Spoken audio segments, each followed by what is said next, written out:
Bonjour, comment mesurer la forme d'un électron dans un atome? Ça a l'air facile quand je dis comme ça, mais un électron, c'est pas du tout une petite bille qui tourne autour du noyau. Ça a une forme de nuage quantique. Alors on sait très bien la calculer, mais on ne sait pas la mesurer.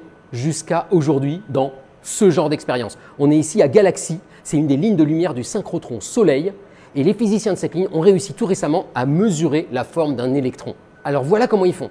Ils balancent le long de cette ligne des rayons X hyper puissants, c'est 100 milliards de fois une radio dans un hôpital, et ils les envoient sur un échantillon.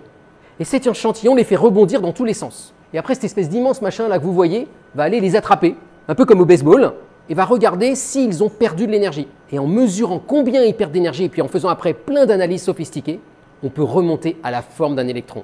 Et par exemple, dans un matériau avec du nickel, l'électron il a cette forme-là.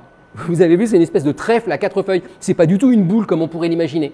Alors ces formes-là, les chimistes parmi vous, ils les reconnaissent, c'est des orbitales d x2 moins y2.